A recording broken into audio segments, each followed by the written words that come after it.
Bienvenidos y bienvenidas a una nueva edición de Archipiélago Histórico. Mi nombre es Ramón González Arango López y en esta ocasión estaré en conversación con el doctor Gabriel Paisi Damiani.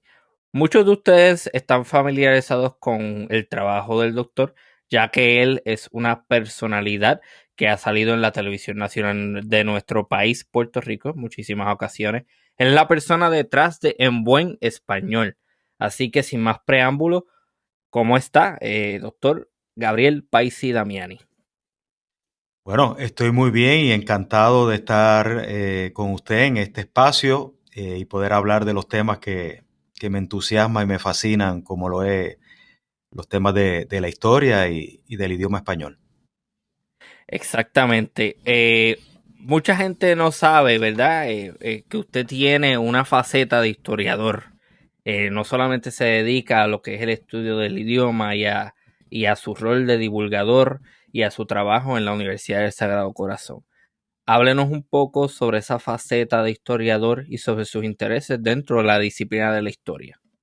Pues sí, y en efecto, el trabajo que hago de hablar en los medios de comunicación sobre el tema del español está un poco sostenido sobre la base de la historia, Ujú. porque es un poco la estrategia que utilizo para captar la atención de la audiencia, porque a veces los temas de ortografía y de gramática pueden ser un poco pesados, pero si los atas a curiosidades del idioma que muchas veces tienen que ver con el origen de ciertas palabras y de ciertas expresiones que utilizamos, eso captura la atención del público y los lleva a interesarse por otros temas tal vez un poco más áridos, ¿no? Sobre el dominio y el uso correcto del español. Así que ya por ese lado hay una vinculación con la historia. Ujú. Y mi preparación académica a nivel de doctorado es en historia de Puerto Rico y el Caribe, del Centro de Estudios Avanzados de Puerto Rico y el Caribe, que era mi pasión de toda la vida. Quería estudiar historia. Mi Ujú. preparación previa había sido en el área de comunicación, pero dejé el doctorado para esa otra pasión que tengo. Excelente. Y toca unos puntos bien importantes con los cuales yo tengo, ¿verdad? Yo comparto esas ideas porque precisamente eso es lo que hago con este podcast, ¿no? Hacer unos temas que pueden ser un poco áridos o muy especializados, accesibles a un público general. Por eso entonces incluimos datos curiosos y hablamos de una forma un tanto coloquial, no sin Así es. mucho tecnicismo ni nada, al fin de que todo el mundo lo pueda entender. Eh, Ahora bien, eh, a mí me comentaron sobre la tesis que usted hizo sobre historia y es bien interesante. Yo realmente no conozco nada similar a eso porque lo que toca es, si la memoria no me falla, eh, cómo la prensa pinta la invasión norteamericana a Puerto Rico. ¿Me equivoco? Bueno, está haciendo referencia a un artículo que Ajá. publiqué en una revista arbitrada que toca ese tema en particular, pero ese tema está asociado a lo que fue mi tesis doctoral, que está basado en la representación. ¿Ok? Tanto en el artículo como en la tesis, hablo de cómo los medios de comunicación representan a ciertos grupos o a ciertas ideologías, eh, y cómo la propaganda en política reflejada en los medios de comunicación puede crear en la mente de las audiencias una representación particular. Por ejemplo, en el caso de la tesis, estaba estudiando el periodo del 1947 al 1952 con Ujú. relación al movimiento nacionalista puertorriqueño, la figura de Pedro Albizu Campos y el nacionalismo. Y cómo los periódicos locales, en particular era el periódico El Mundo el que estaba evaluando, y El Imparcial, y cómo el New York Times, desde la perspectiva de Estados Unidos, a través de sus editoriales y a través de sus reportajes, eh, cómo, cómo representaban a ese movimiento y a esas figuras del nacionalismo. Y es bien interesante porque cuando se hace el estudio, Estamos hablando desde el momento en que regresa al BISU, luego de haber estado encarcelado por 10 años, regresa a Puerto Rico en el 47 y luego en el 48 la huelga en la UPR, luego en el 50 la Revolución Nacionalista, eh, y el ataque obviamente al presidente Truman en Washington, y luego en el 54 el ataque al Congreso. Y en esas diferentes situaciones, ¿no?, históricas, cómo representaban a ese movimiento y a esos personajes. Y es bien interesante porque es obvia la representación en tres fases. Una es el nacionalismo como un movimiento de sedición perpetuado por personas que se representan como locos, ¿no? Claro. Y como criminales. O sea, que es la representación en esas tres vías: sedición, criminalidad y locura. Y es constante y persistente esa representación. Y obviamente, pues, la manera en que las representaciones se dan en un medio masivo de comunicación repercute en la manera en que una población, una sociedad, interpreta entiende sobre esos movimientos y esos personajes históricos. Así que ese fue principalmente la línea de investigación en la tesis. Y lo que menciona fue un artículo que trabajé más adelante, en que hago lo mismo, el mismo ejercicio, pero con otro momento histórico. El momento histórico realmente fueron dos artículos. Uno fue el momento de la invasión de Estados Unidos a Puerto Rico, y el otro artículo es el momento del cambio de soberanía en octubre del 1898, cuando se baja la bandera española y se sube la bandera norteamericana en la fortaleza. Y en esos dos periodos lo que estoy estudiando es la prensa puertorriqueña, la prensa estadounidense y sobre todo, más interesante, la prensa española. Estuve por varios meses en España haciendo esa investigación, y la manera en que la prensa española se refiere a los puertorriqueños es como la de un novio despechado. Yo lo represento porque se siente muy despechado. Cuando hablan de Cuba, por ejemplo, la retórica es diferente. Dicen, pues mira, los cubanos ya habían peleado en contra de nosotros en dos guerras, ¿no?, para tratar de independizarse. Pero los puertorriqueños, nosotros le dimos todo, e incluso le dimos la autonomía, y mira cómo nos pagan. Y en ningún momento no hablan del grito del Ares. En ningún momento habían expresado descontento en contra de nuestra presencia en España, y ahora mira cómo reciben con vítores a los norteamericanos. Así que esa mirada española es bien interesante, y la mirada estadounidense es una mirada de sorpresa, como diciendo, no nos esperábamos, ¿no?, ese recibimiento que hubo, por ejemplo, en Yauco, el alcalde que nos recibió con una proclama.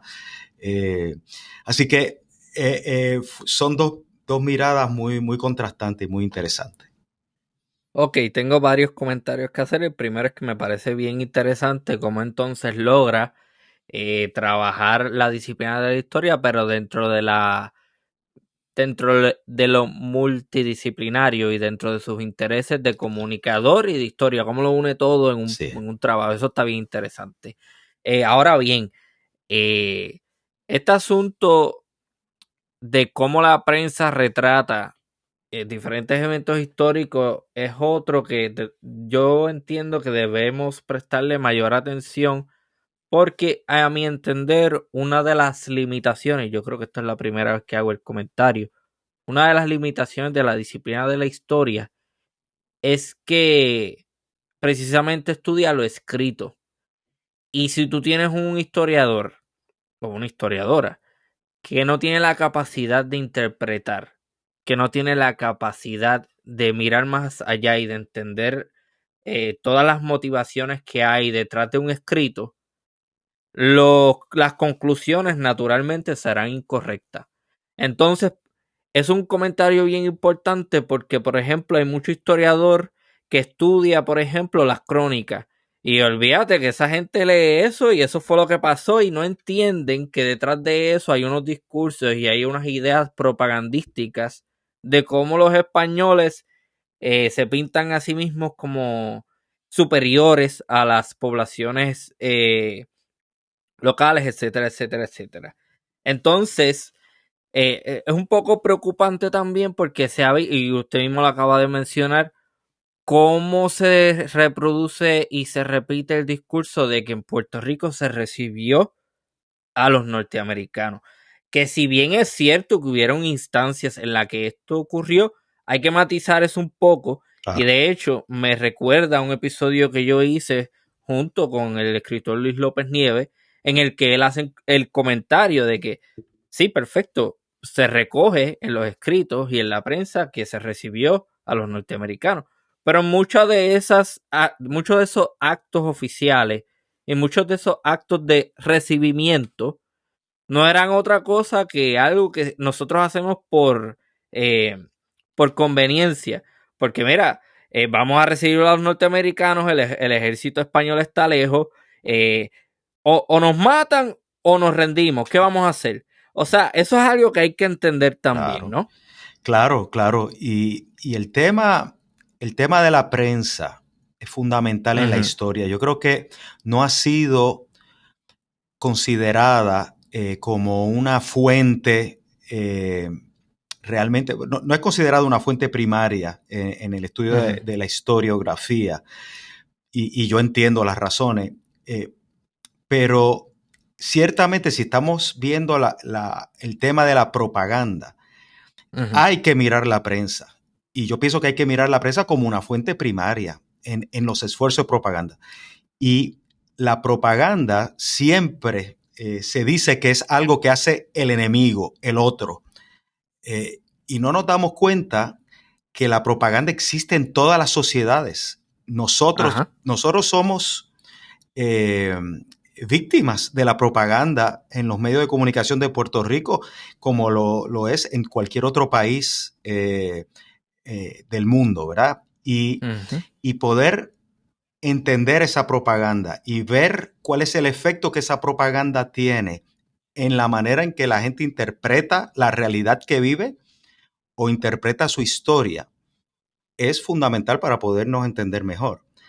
Así que lo menciono porque sí yo recuerdo durante mis estudios de doctorado que se hablaba de que la prensa no se debía utilizar como una fuente de estudio historiográfico, pero en ciertas ocasiones como esta que te menciono, yo creo ujú. que es la fuente principal para poder entender el imaginario de muchas sociedades. Yo creo que esto es un excelente momento para hacer el comentario de que la propaganda y todo eso no es un fenómeno del pasado. O sea, No, nosotros ciertamente estamos hablando de un fenómeno histórico, de un evento histórico, pero nosotros somos bombardeados a diario constantemente, por propaganda de todo tipo, de izquierda, de derecha, de centro. claro. Y yo realmente pienso que es muy poca la prensa realmente honesta y objetiva. Ahora bien, hago el comentario también de que eso que usted dijo es sumamente importante con relación al movimiento nacionalista, de cómo se le califica de sedicionista, loco, y la otra palabra no Criminal, recuerdo, criminal. y criminal. Ujú, Eso tiene un efecto real ujú. y realmente el movimiento nacionalista e independentista ha sido reprimido a tal forma que todavía esos mismos calificativos se siguen utilizando, a pesar de que en el Partido Independentista Puertorriqueño, por ejemplo, no hay ningún tipo de acción eh, como criminal, no hay ningún tipo de movimiento sedicioso. Entonces, crea estos paralelos y entonces, claro, estoy hablando del Partido Independentista Puertorriqueño, no dentro del independentismo. Dentro del Ujú, independentismo, claro que hay sí, sedición. lo ha habido. Pero estoy hablando del Sí, Partido Independentista Puertorriqueño, que es el partido político que actualmente representa la opción de independencia como estatus para Puerto Rico. sí. Bueno, y yo pregunto, George Ajá. Washington es un héroe y le celebran, ¿verdad? El Día de los Presidentes y George Washington tiene su estatua en todas partes. Pues, ¿qué hizo él? Se rebeló con las armas en contra del imperio inglés, ¿verdad? Lo que pasa es que si tú ganas, eres un héroe, pero si pierdes, eres un criminal loco. Así que es bien interesante. Y de nuevo, son las perspectivas que se presentan, ¿no? Y en la medida en que la propaganda te repite una y otra vez, esta gente era loca, esta gente era criminal, esta era sediciosa, pues eso es lo que vamos a repetir, ¿no? Y lo que vamos a creer como pueblo. Pero el pensamiento crítico es importante y hay que cuestionarse Sí, ciertas cosas, ¿no? Que la historia no es blanco y negro. o no. Eh, Eso que usted acaba de decir me recuerda un poema que yo escribí en el cual yo hago un comentario similar. Yo digo, ¿cómo es que nos enseñan que el Boston Tea Party Uh -huh. fue un acto de patriotismo y algo chévere y bueno, pero nos enseñan que nuestros nacionalistas, que los nacionalistas puertorriqueños eran criminales? Eh, o sea, Sí. es la doble vara de cómo si es gente de nosotros para nuestros propósitos independentistas dentro de los Estados Unidos, perfecto, qué chévere, buenísimo. Pero a la vez que alguien se intenta independizar de nosotros, eso es malo, esta gente son unos criminales, esta gente está a lo loco, Ah, etcétera, etcétera, etcétera. Y otro ejemplo en la historia, Simón Bolívar.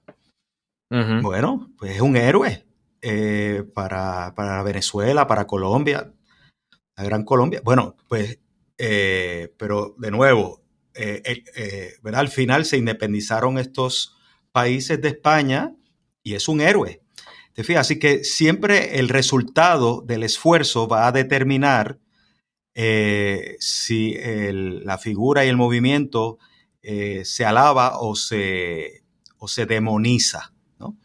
Obviamente los nacionalistas en Puerto Rico pues son demonizados porque al final los objetivos que ellos estaban promoviendo pues no se alcanzaron. Pero si se hubiesen alcanzado, ¿cuál sería la retórica? ¿Cuál sería? Sería diferente probablemente, ¿no? Seguro probablemente hubiesen sido los héroes de la Sí, nación pues puertorriqueña, claro, como en el caso cubano, por ejemplo, los sí, mártires de la Revolución Cubana, etcétera, etcétera, exacto.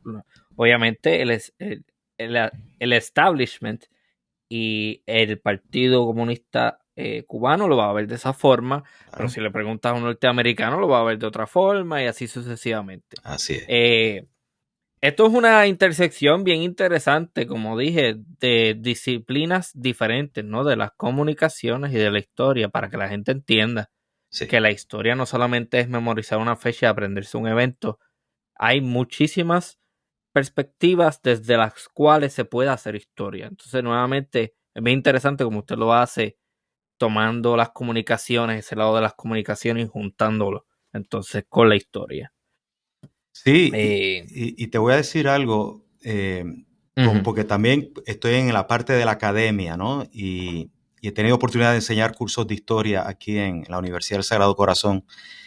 Y con estos temas del idioma, por ejemplo, y los temas de la historia, yo creo que tenemos que repensar la pedagogía, cómo se enseña. Y ahorita hablaremos del idioma, vamos a hablar de la historia un poquito. Yo creo Ajá. que la metodología de enseñanza actual, y yo tengo 4 hijos que están en la escuela y puedo dar fe de eso, ellos no les interesa la historia porque lo ven sus clases como un castigo en que tienen que memorizarse cronológicamente unas fechas y unos nombres en que no hay ningún contexto y ningún sentido lógico a lo que están aprendiendo. Si yo pudiese dar una recomendación de cómo enseñar historia, mi Ujú. recomendación sería, enseñemos la historia desde el presente. Los estudiantes le ven valor a la historia cuando ven la relación que tiene la historia con su presente. Para darte un ejemplo, Cuando Ujú. quiero hablar de la presencia de los moros en España, pues que estuvieron casi 800 años en España. Eh, la forma de contarlo no es cronológicamente del siglo VIII hasta que fueron expulsados en el 1492. Esa no es la forma. La forma es desde el día de hoy. Ok, tú sabes, por ejemplo, que cerca de 4.000 palabras que utilizamos en español hoy día, no son pocas, provienen del árabe.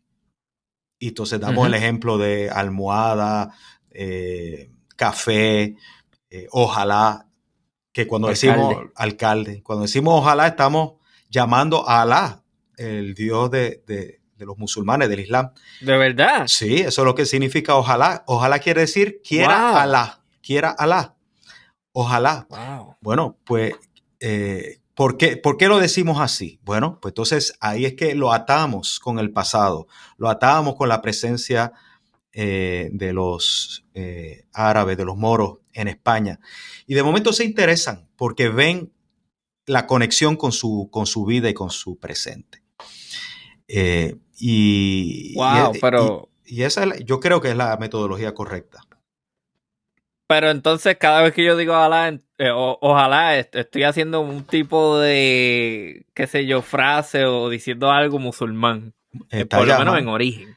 Y Juan Luis Guerra, cuando dice ojalá que llueva café en el campo, en esa canción famosa, está usando dos palabras árabes. Café, que es árabe, y ojalá. Wow, Así que sí, es una de qué las bien, qué bien, curiosidades del idioma. qué bien. Estuvo tan interesante ese dato curioso que se me fue de la mente la pregunta que iba a hacer. Me sacó completamente de... qué fascinante eso, de verdad. Jamás me hubiese imaginado que eso... Ojalá. Ok. Eh, ok, hablemos entonces ahora de eso, ¿no? Del idioma. Sí. Eh, sí, yo lo que sé es que hay palabras de origen visigodo, palabras de origen musulmán, blusa, por ejemplo, otra palabra que me Sí, viene a la mente. sí. Y estoy estudiando otros idiomas, pero nada, no voy a dar muchos detalles sobre eso, después sabrán. Eh, pero las relaciones son muchísimas. Entonces, a su entender, ¿no? ¿De qué forma usted podría describir la forma en que nosotros los puertorriqueños hablamos? Es una Que, pregunta muy compleja, lo no, reconozco. pero es una excelente pregunta porque me encanta que me la hagan, porque resulta que mucha gente se burla de la manera en que los puertorriqueños hablan, principalmente sobre nuestro Ah, sí. acento, porque dicen que parecemos chinos al hablar y exageran incluso, dicen que decimos Puerto Rico, pero no decimos Puerto Rico. Ujú, Pero es verdad que a veces pronunciamos la R como si fuera L y aspiramos la S y a veces, pues en vez de decir dedo, decimos deo y ujú. tenemos una forma muy peculiar de hablar. Bueno, pues yo digo que esa manera de nosotros hablar no viene de la nada, lo heredamos. ¿De quién lo heredamos? Pues de quienes nos colonizaron por casi 400 años, que sabemos que son los españoles, pero particularmente los españoles que venían a Puerto Rico eran de la región de Andalucía, del sur de España. Y si has estado por allá o has conocido a un andaluz, verás que hablan Ujú. muy parecido a nosotros. Sí. Tienen un acento muy parecido. De hecho, si vamos todavía más hacia el sur, hacia las Islas Canarias, los canarios hablan prácticamente igual que nosotros, pero ellos fueron influenciados también por el acento andaluz. Así que nuestro acento es una herencia, obviamente evolucionada un poco, de la España de Andalucía. Así que no es un español, no es un disparate la manera en que nosotros hablamos, es simplemente la evolución de la historia en el idioma. Ok. Así que, y por otro lado, el español tiene muchísimas eh, aportaciones de múltiples idiomas. ¿Okay? No es Sí. solamente, o sea, pensamos en el español, el castellano, por supuesto, pero hay el taíno. El taíno vive todavía en nosotros, principalmente en el idioma. De hecho, el idioma taíno es el idioma indígena que más aportaciones tiene todavía en el idioma español. Hay 300 palabras en el español que vienen del taíno. Bueno, Ajá. tengo que hacer una pausa ahí Sí, porque taíno es un calificativo y un adjetivo es propiamente español. Que sí, eso es otra cosa. es cierto. Pero y se lo digo al público, ¿no? Sí. Cuando el doctor está hablando sobre un idioma taíno, entre comillas, lo que se refiere es al idioma que hablaban los indígenas de Puerto Rico, los cuales no eran taínos, pero a los que sí conocemos como taínos, porque los españoles se refirieron A a ellos. ellos de esa forma. Correcto. Esa es la pausa que Sí, quería no, hacer. no, gracias por la aclaración, ¿verdad? Estoy usando los términos comúnmente conocidos, ¿no? Sí. Pero sí, me refiero a eso. Así Uh-huh. que cuando tú miras, por ejemplo, que no solamente tenemos 300 palabras, sino que Uh-huh. palabras indígenas ¿verdad? De Puerto Rico y de la región de las Antillas Mayores, para decirlo de una Uh-huh. manera, que han influenciado otros idiomas. Hay por lo menos 3 palabras. Huracán, hurricane en inglés, Sí.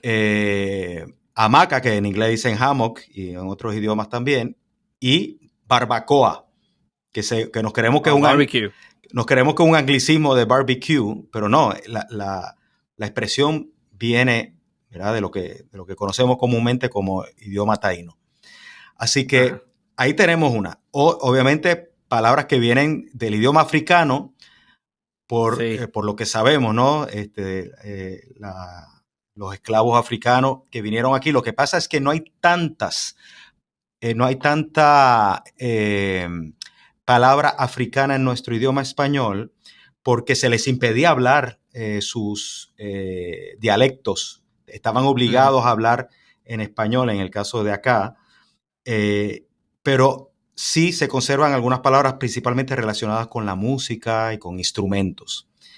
Pero también hay Es- influencia francesa. Hay que pensar que eh, muchas... Sí, dime. Eso es una observación bien interesante. Eso nunca lo había escuchado y hace perfecto sentido. Sí, Y ahora que lo dice, como que ahora estoy cuadrando en mi mente, es verdad. O sea, las palabras que nosotros tenemos por herencia de los africanos son palabras relacionadas a fiesta, fiesta. el bayú, el bembé, Sí, exacto. ese tipo, el baquiné, y no son necesariamente palabras asociadas a otro tipo de cosas o de otros contextos. Qué Sí, interesante eso, nunca lo sí. había pensado así. La bomba. Sí. O sea, muchos de las palabras pues tienen relación con fiesta y con música y con Ujú. instrumentos musicales. Eh, las influencias de otros idiomas en el español suele Sí. ocurrir con momentos históricos en que había un imperio que estaba teniendo, ¿verdad?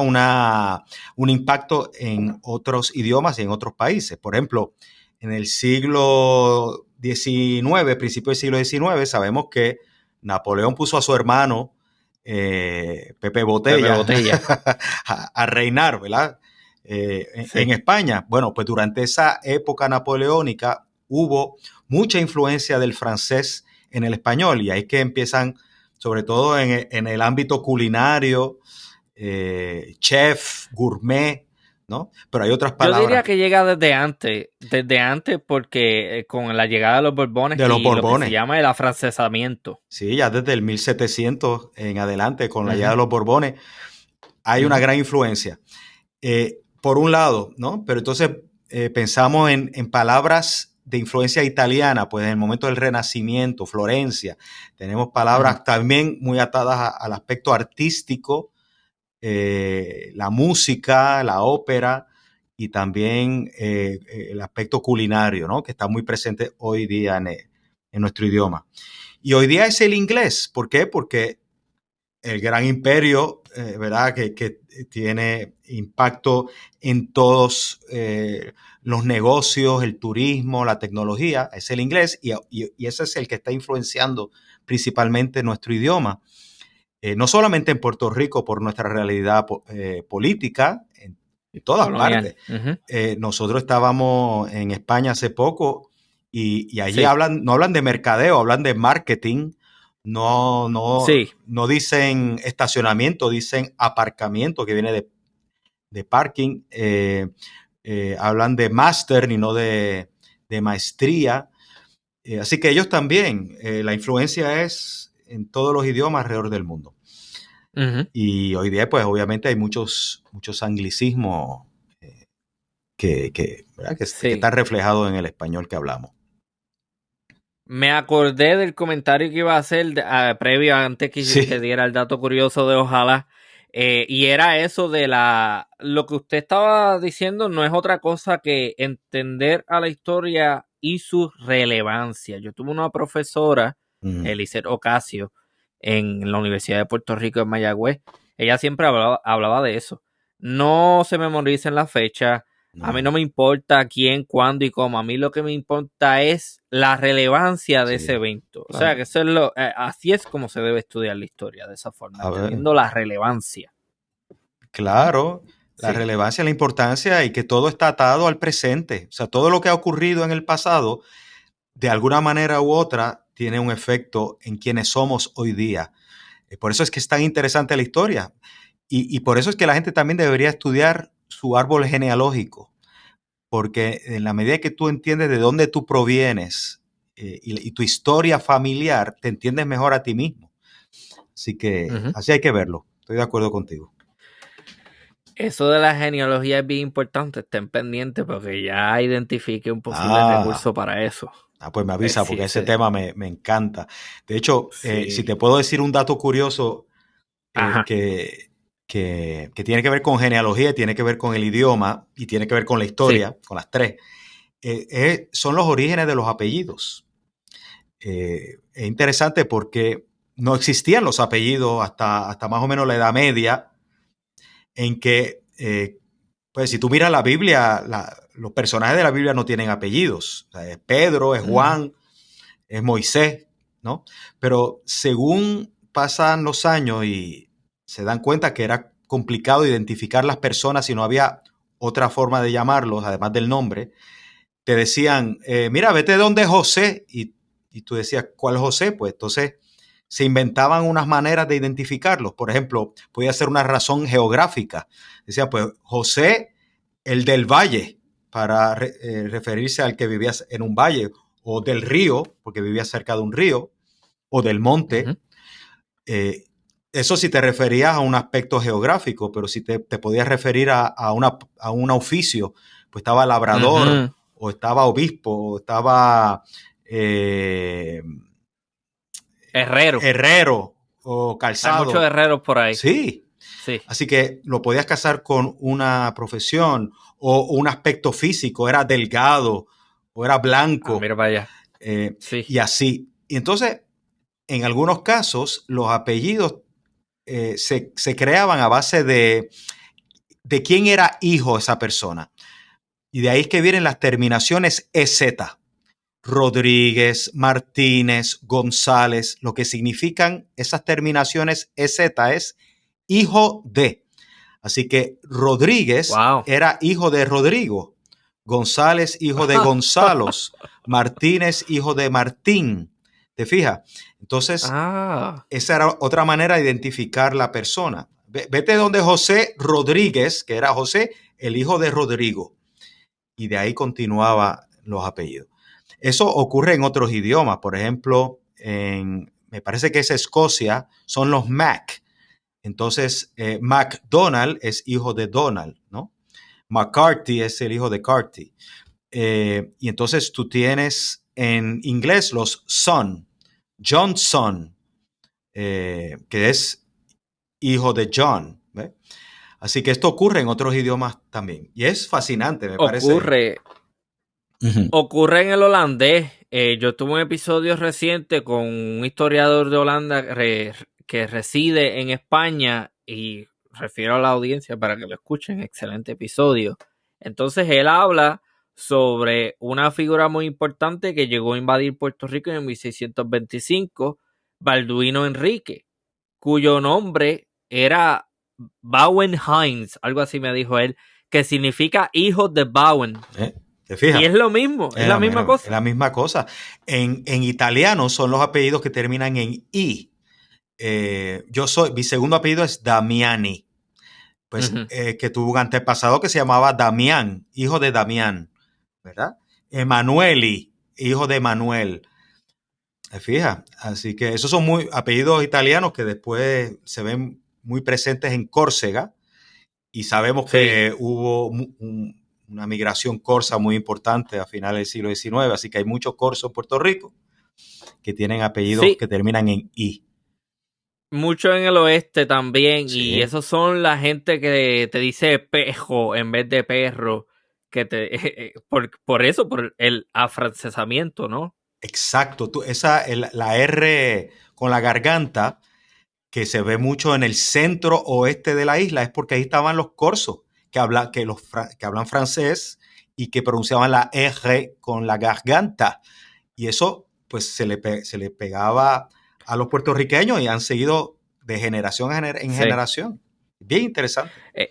El episodio número 6, si no me equivoco, que es el episodio sobre el reactor nuclear de Rincón, fue con el ingeniero Efraín Torres, que es de San Sebastián del Pepino. Ja. Entonces, cuando ustedes lo escuchan, van a notar eso. Entonces, cajo, pejo, sí, y hablan pejo de esa forma.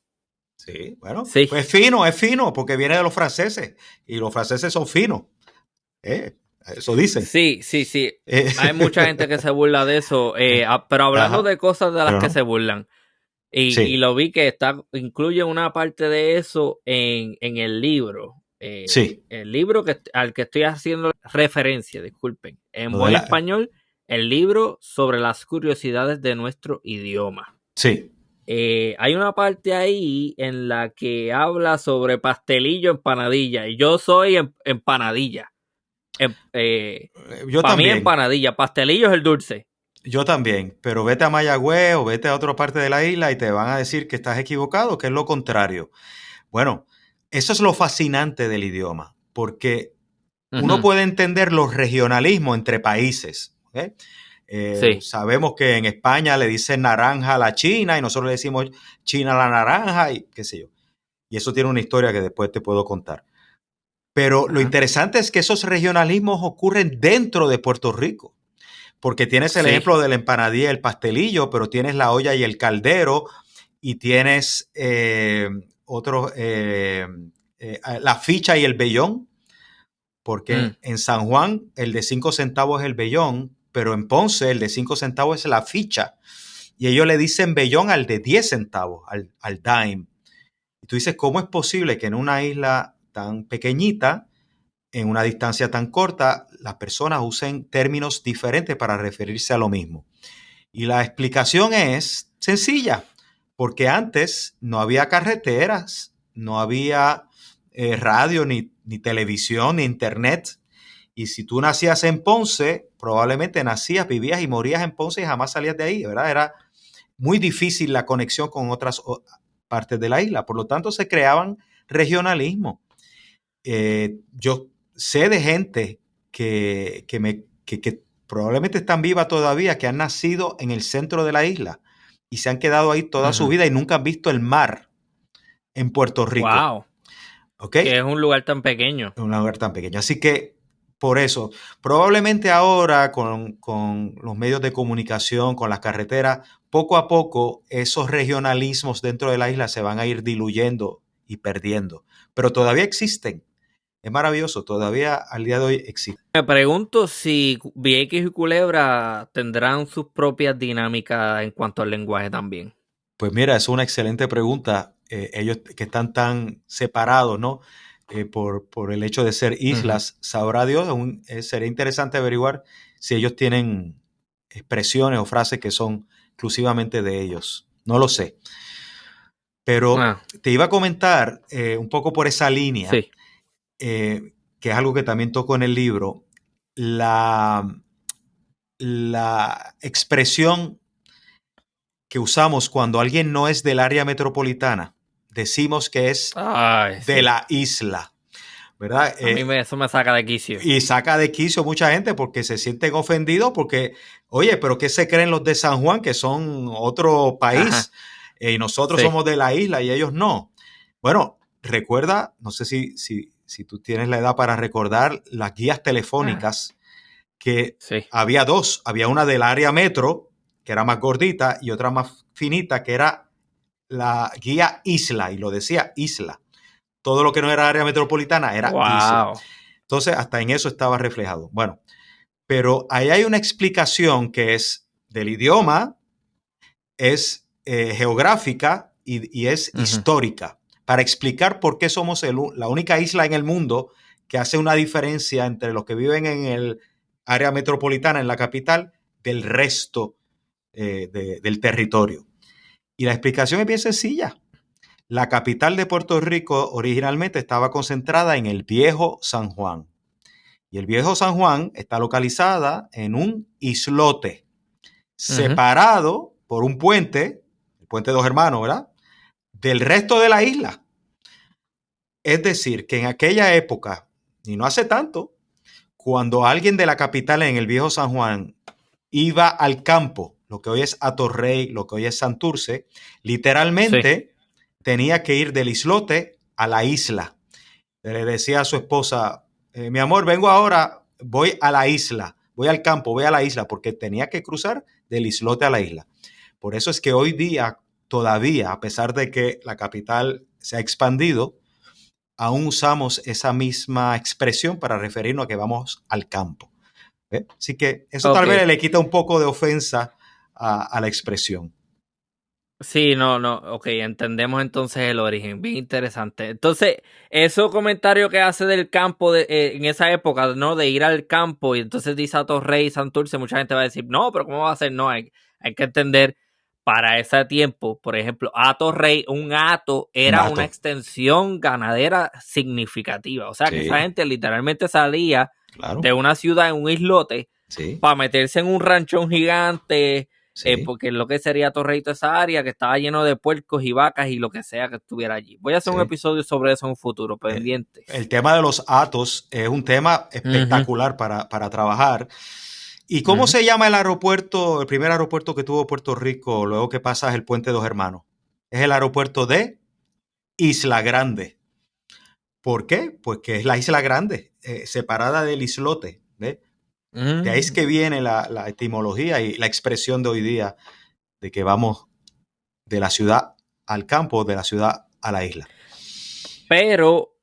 Sin embargo, me parece también muy curioso cómo esas dinámicas que nacen simplemente como cosas inofensivas, a lo largo del tiempo adquieren dimensiones ofensivas y de Sí, otra naturaleza, sí. porque yo recuerdo haber visto, por ejemplo, un episodio hace un par de meses atrás, o qué sé yo, que no sé si siempre me acuerdo de eso, de Teveo. ¿Se acuerdan de Teveo? Mira Mira que que te veo. Teveo Sí, que buenísimo. sale, que sale una señora en San Juan que le hacen una broma y ella dice, conmigo tú no vas a joder, yo no soy de la isla. Entonces lo que está diciendo, le está añadiendo una dimensión de que por tú ser de la isla, tú eres bruto o tú eres Ah, sí. bobo. Entonces, eso es bien interesante también, Sí, cómo bueno. esas cosas se unen. Bueno, los estereotipos y cómo se, por ejemplo, el término jíbaro se ha convertido en peyorativo, en un insulto, ¿no? Porque, ay, tú eres un jíbaro, como diciendo, tú eres un ignorante. Pues son obviamente estereotipos, ¿no? Y los estereotipos son falsos, Sí, por definición.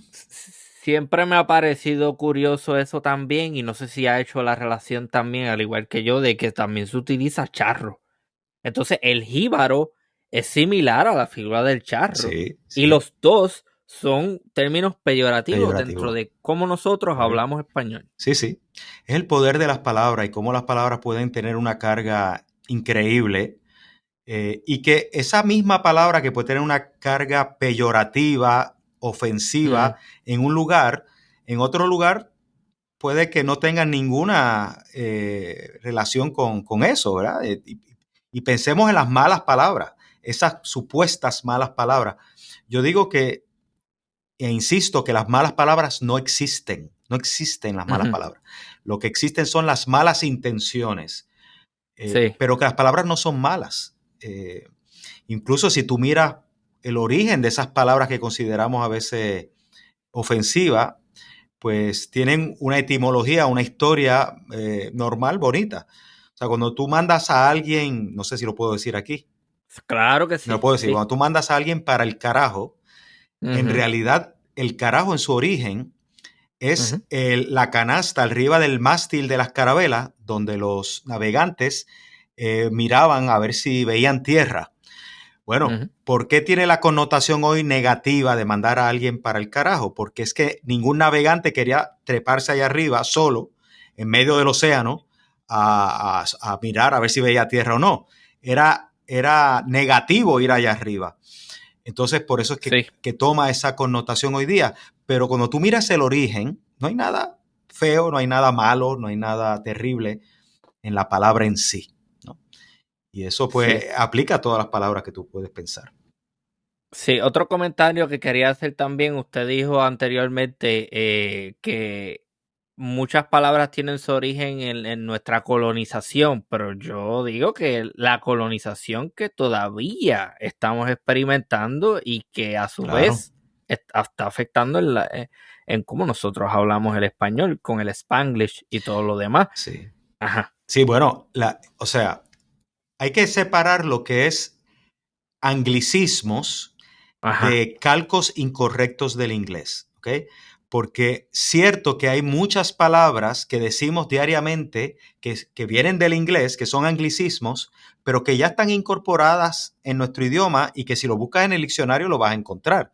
Por ejemplo, la palabra sándwich, escrito con acento, sándwich, existe. Y es muy difícil que vayamos a una cafetería y pidamos un emparedado, hombre. Ya nosotros no decimos eso así. ¿Está mal que digamos sándwich? No, porque al igual que ha pasado con el francés, con el italiano y con ¿verdad? Palabras indígenas o con palabras de otros Eso así. idiomas, se incorporan los idiomas son vivos y evolucionan con el tiempo. Así que no hay nada malo, es lo que quiero decir, que tengamos palabras provenientes del inglés, anglicismo, en nuestro idioma.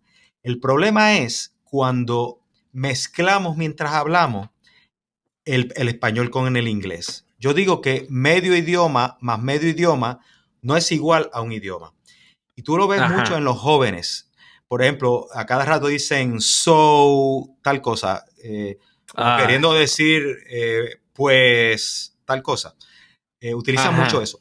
O mezclan, hablan 3 palabras en español y 2 palabras en inglés y están mezclando idiomas mientras hablan. El like ese, por El ejemplo. like.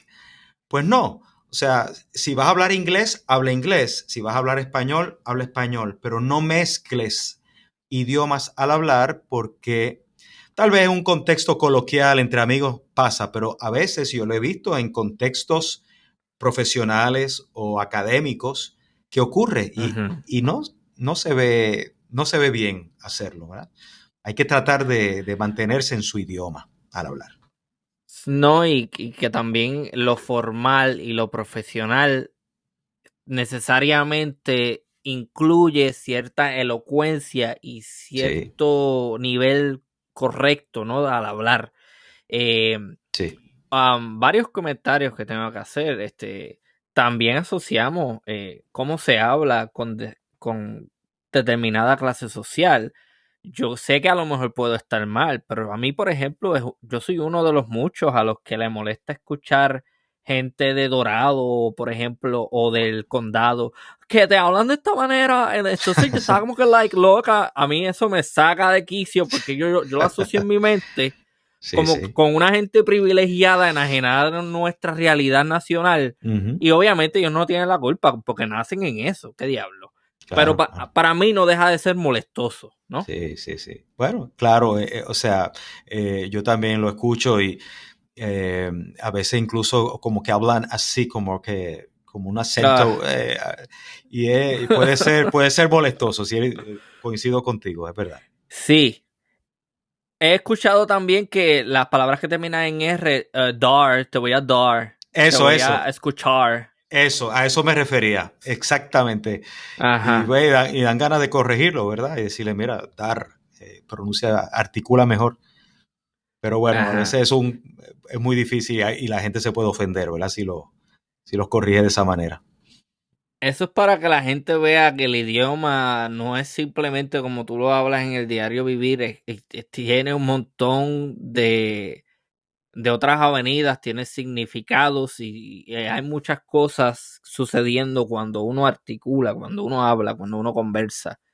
Eh, Hay mucha gente, mucho lareño que se ofende cuando se burlan de ellos y le dicen, por ejemplo, leche de hipote. ¿De dónde sale eso de Sí, ellos? Si ellos no, ellos tienen una forma de hablar diferente. Yo no me burlo de sí. ellos, pero sí tienen una forma particular de hablar. Mira, hay una teoría, y yo lo he leído, de que eso viene de un pueblo en España, Ujú, de la región de Extremadura, en España, que hay un pueblo donde supuestamente ujú, hablan así, no recuerdo el nombre del pueblo ahora, o de una región dentro de Extremadura, y que hubo una migración de esa población específica a Puerto Rico y que se fueron a Lares a plantar café y trajeron ese acento y eso pues se les pegó a los puertorriqueños que vivían ahí. Pero obviamente te lo estoy repitiendo como una teoría que he escuchado, no me consta y ajá. no me atrevería a decir que eso fue así, ¿verdad? Pero sí lo he escuchado. Es posible, muy Qué, posible que sea verdad. qué interesante. Hace poco había alguien hablándome sobre Lares y sobre, creo que era el doctor Rafael Torrech, que él estaba hablándome de eso también, de cómo hay unas teorías que compiten para el nombre, la toponimia del pueblo. Ah, Había un sí. conde bien importante, no recuerdo el nombre. Entonces yo también le dije, pero ¿y Lares no puede salir simplemente de la palabra lar, que es un lugar?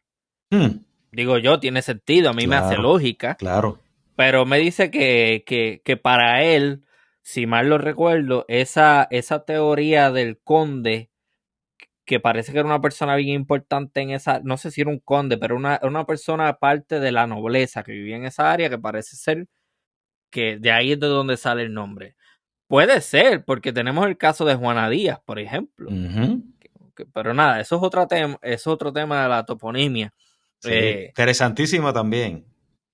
Sí, sí, sí. Tengo un episodio sobre eso, así Ah, que sí. si le... Sí, muy interesante, de verdad que sí. Nada, el idioma. Ok, acabo de recordar otra cosa. Hay puertorriqueños, ¿no? Que al igual que yo, emigran a los Estados Unidos.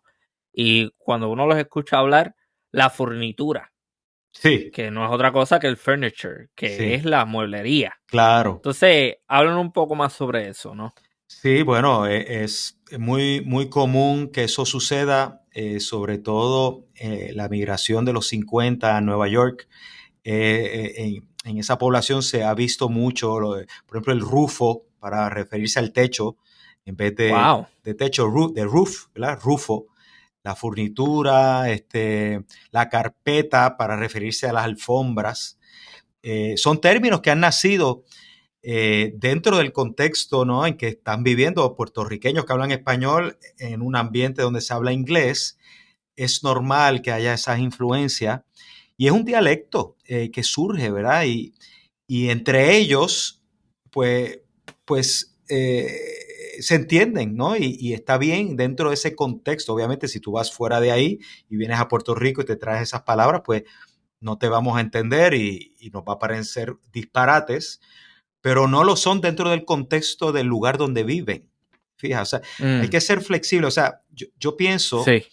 que el purismo en el idioma no es correcto, ¿verdad? Hay que tener, tampoco podemos irnos hacia el otro extremo, ¿no? De ser demasiado flexible, porque entonces el idioma no tendría una estructura, ¿no?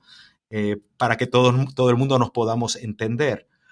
Pero Ujú, al mismo tiempo hay que ser abiertos a las influencias y a las realidades culturales, sociales de las personas que habitan en diferentes partes del mundo. O sea, nosotros, por ejemplo, en Puerto Rico, que ahorita, ujú. que nosotros le decimos guineo a la banana, somos, hasta donde yo sé, el único país que le dice guineo a la banana.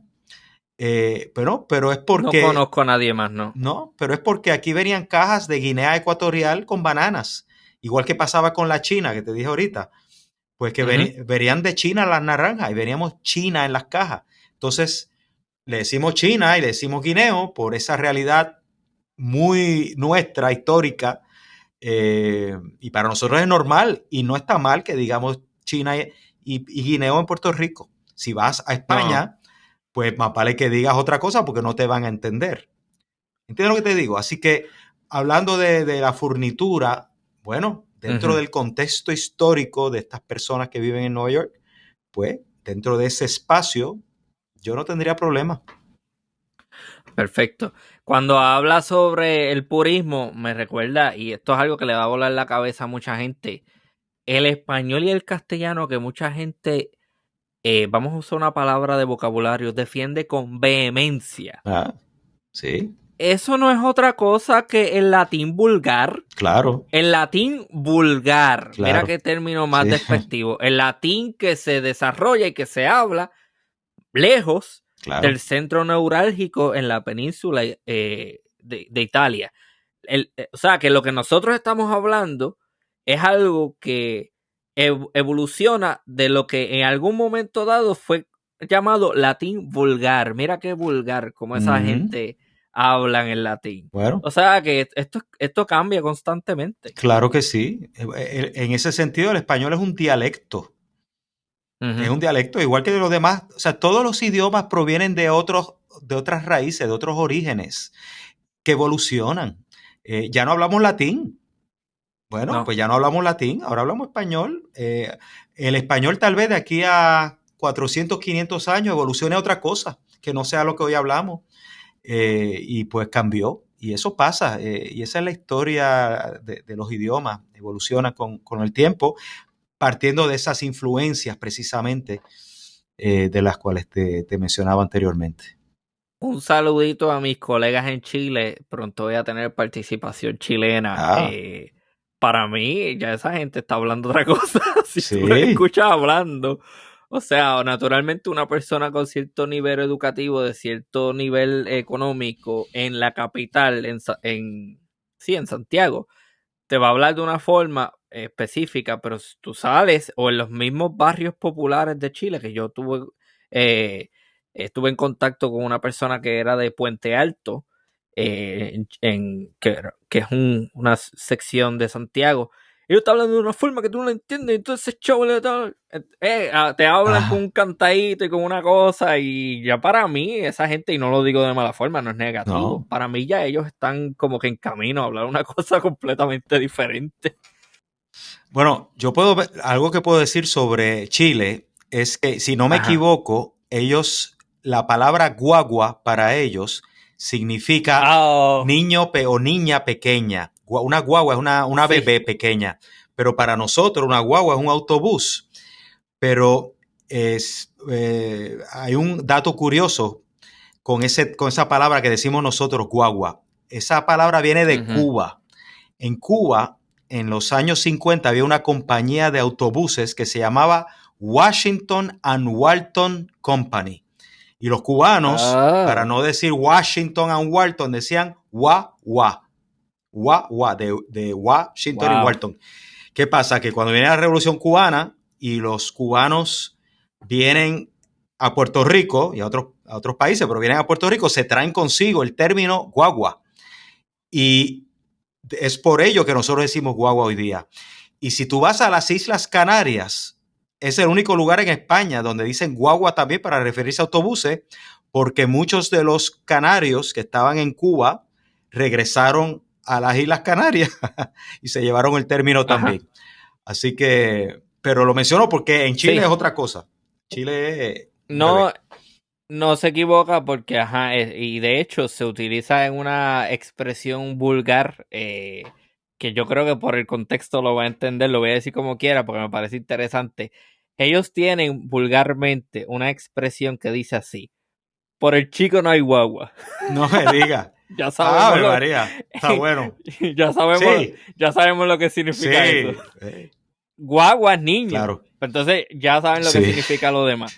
Ellos tienen una forma bien particular de hablar el español. Hay otra cosa que me viene a la mente, no vamos a entrar en eso porque eso da para otro episodio. Y hay un debate de esto, yo creo que en España ahora mismo. ¿Español o castellano? No, tampoco te estás rápido.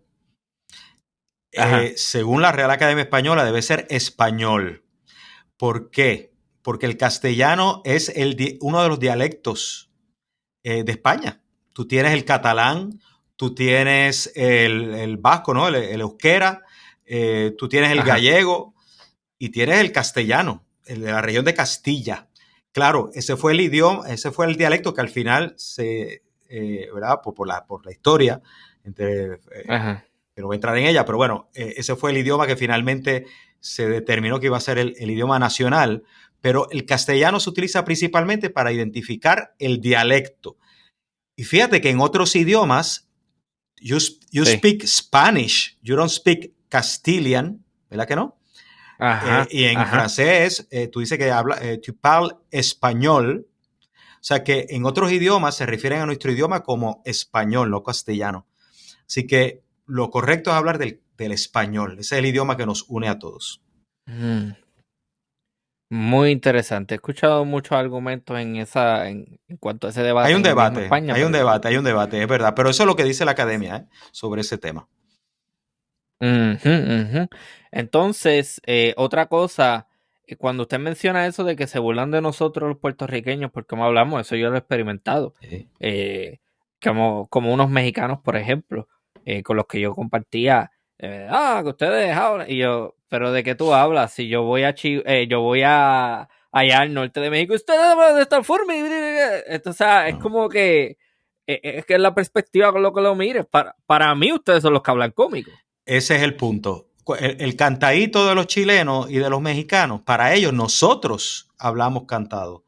Mira. Porque le suena diferente y al sonarle diferente le suena cantado. Ellos, bueno, y si tú vas a Estados Unidos, a los medios de comunicación, cuando hablan del idioma neutral, que para mí eso es un chiste, no existe el idioma neutral, pero para ellos el idioma neutral es el mexicano. ¿Pero por qué es el mexicano? Ah, sí, Porque la mayor parte de los hispanos en Estados Unidos son mexicanos. Y para ellos, sí. ellos hablan neutral, pero es falso. No existe un idioma neutral. Y no existe un acento mejor que el otro. Todos los acentos son igual de buenos y de importantes porque es una marca de la cultura de cada país y no hay una cultura que sea mejor que la otra. ¿Eh? ¿Qué piensa del llamado español latino en las traducciones? El español latino.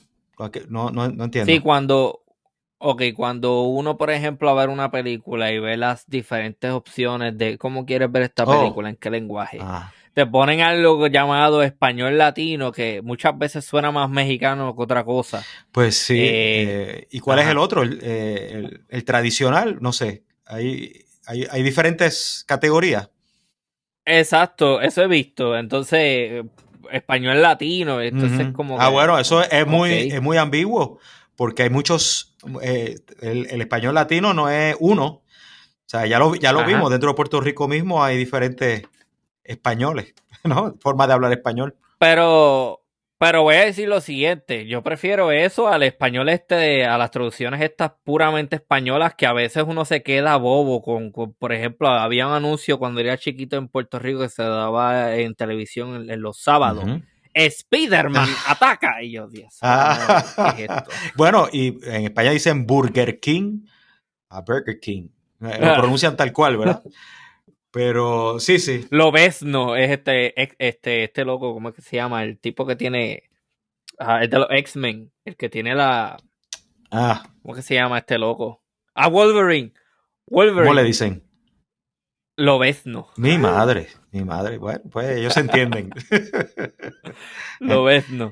Bueno, pues esto ha sido una conversación muy interesante. Sé que tiene, ¿verdad? Otros compromisos y eh, también ha tenido un largo día de trabajo. Así que me parece que hemos tenido una excelente conversación y creo que entonces este sería un buen momento para ir despidiendo el episodio. Así que muchísimas gracias. Háblenos antes de irse, ¿no? De cuáles son los planes futuros y de si publicará. Háblenos de sus publicaciones y promuévalas para que Bueno, entonces las personas interesadas consuman. gracias, gracias. Bueno, yo tengo dos libros. Un libro se llama Ujú, Habla y redacta en buen español, que es realmente ujú. una guía de referencia sobre reglas de ortografía, del uso del español correcto, pero de nuevo en arroz y habichuela, es decir, que es descomplicado, fácil de entender. Una guía se llama Habla y redacta Ujú. en buen español. El otro libro es el que mencionaste ahorita, en buen español, el libro de las curiosidades de nuestro idioma, que son capítulos cortos que hablan sobre etimología y curiosidades de nuestro idioma, como lo que hemos hablado durante el día de hoy. Ambos libros están disponibles en Amazon y ahora mismo estoy culminando la versión revisada de Habla y Redacta en Buen Español. Se publicó en el 2011, ahora lo estoy volviendo a publicar con cambios, con revisiones, con información adicional. Así que yo espero ya para junio tener esa nueva edición disponible. Pues ahí lo tienen, estén pendientes. Entonces, ojalá Ojalá, volvamos a hacer uno, ay sí, volvamos a hacer un eso te episodio. impactó, lo de ojalá te marcó. Sí, Sí, sí, sí, sí, sí, sí.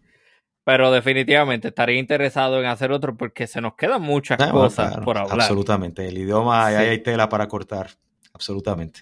Pues nada, muchísimas gracias nuevamente por la participación, lo aprecio muchísimo. Y esto ha sido una nueva edición de Archipiélago Histórico. Hasta la próxima. Hasta luego.